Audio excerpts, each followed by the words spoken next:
Welcome back to the Fenrir Great Dane Show, where we are continuing our FAQ series here today, where we're going to be answering the question, can they be left alone? And Will's going to be answering this question today, so I'm going to hand over to him. So, we all know that dogs are highly sociable beings who love nothing more than spending time with their owners, and yet sometimes we just have to leave the house without them. Especially puppy parents often cannot help feeling guilty for having to leave their dogs to their own devices. But is it really bad for them to spend time without their owners? So in today's video, we're going to discuss whether or not dogs should be left alone. So then we will begin with the first reason why leaving your dog alone at home might actually be very good for them. And that is that alone time can build confidence. If you just got a new puppy, you might be tempted to spend all your free time with them. And there is no doubt about it. With their innocent charm, their adorable clumsiness, and their cute cuddly looks, puppies are irresistible. However, if you keep showering them with fuss and affection all the time, you might do them a disservice. Now, this might sound a bit bizarre, because why on earth would you not show your new dog how much that you adore them? Now, of course, I'm not suggesting you should withhold love from your puppy, but if you make it a habit to give your young dog the opportunity to be on their own sometimes, you will thank yourself in the future, guaranteed. Because alone time builds a young dog's confidence like nothing else. They learn valuable lessons from this, such as, my owner is leaving the house. That's not the end of the world. After all, they always come back. And in the meantime, I've got my tasty chew toy filled with meat pate to work on. Now, next is around crate training being incredible for your dog. Now, of course, you're probably going to want to build up to this gradually, but by and large, a puppy who is left alone in a safe place for short periods of time will learn how to calm themselves down.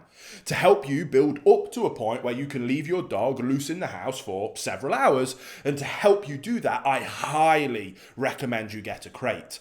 Invest in a safe, stable version that will be large enough for your dog when they are fully grown. If you select a crate with inbuilt dividers, you can adapt the size to your puppy, which is brilliant. Especially useful because dogs do not want to soil in their own dens. Therefore, your puppy will at least attempt to hold their business even longer until you can let them out of the crate, which is incredibly useful for also toilet training your new puppy. Now, crates are not only fantastic training tools for your puppy, but if you have adopted an adult dog into your home, you can absolutely get them used to the crate as well. Most likely, they will readily embrace the crate as their new sleeping place, especially if you have made the space a nice one and an inviting place to go. To do so, put a soft dog pillow or a thick blanket or a bed into the crate and cover the top with a blanket. In this way, you create a den-like atmosphere, which really naturally appeals to dogs and they find very secure and safe. Now, another tip to help manage your dog's alone time is by planning ahead and being proactive. As we said, giving your dog alone time does help them to build up confidence, and it teaches them to calm themselves down. This skill set will serve them well in all future life situations, and ideally you want your dog to develop it as soon as possible. However, especially if you have a very young puppy, you do want to move slowly with this. Extend their alone time in the crate little by little. If for any reason you cannot do that and you have to kind of throw them right in at the deep end, right from the very beginning, planning ahead will help you and your dog getting used to time spent away from one another. Hey guys, a really quick message, and I just wanted to let you know because we get a lot of questions about you wanting to see more videos of me and the team training dogs, real life sessions, our consultation work, puppy training through to behaviour modification, and we have a whole dedicated channel for that called Fenrir K9 Training. There'll be a link in the description box below, and if you want to come and follow our journey of working hands-on with dogs and watching live sessions of how we go from teaching basic stuff with puppies all the way through to extreme behaviour modification, that's over on the Fenrir K9 Training channel. I'm sure you'll love it, and I can't wait to see you over there as well. Let's say, for example, that you have to leave the house for 8 hours every single day for work. In this case, you could plan in a long weekend right after you bring your puppy home. Ideally, you would take 1 or 2 weeks off from work, if possible, and dedicate this time to your puppy. This will help your dog getting settled in more comfortably, but much more importantly, it will also give you time to bond with them and begin that crate training in a more gradual manner rather than having to chuck them right in at the deep end if you have to go straight back to work.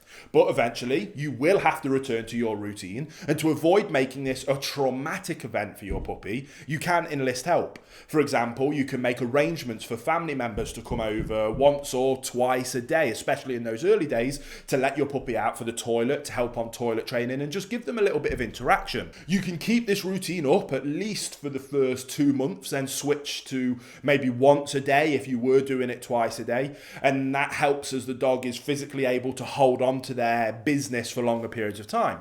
Ideally, these visits will leave the puppy pleasantly tired and content, and after they have received an appropriate dose of exercise and food and physical interaction, they should be more than happy to sleep for the majority of the time they spend back in their crate. If you have no family members or friends who are willing to take over these puppy duties while you're at work, you can hire a dog sitter or take your puppy to a reputable doggy daycare, especially in those early days. So in my opinion, yes, dogs should be taught how to be left on their own. Of course, in the ideal world, we will always have someone at hand to stay at home with our puppy, at least until they are a bit older and a bit better trained to be able to be left loose in the house. And ideally, we would not leave them for longer than a few hours at a time. However, there are many ways to navigate those challenges of having to leave your dog at home. And provided you are fully committed to making sure that you meet your dog's needs, especially during your absence, you absolutely can make this work. Alone time does not have to be bad for your dog. In fact, it can be an incredible thing. And as their loving owner and leader, you simply want to manage the situation in the best interest of your dog by setting them up for success, by planning ahead and being proactive as a good, calm, consistent canine leader always does. So as always, guys, be your dog's leader, because leadership is love.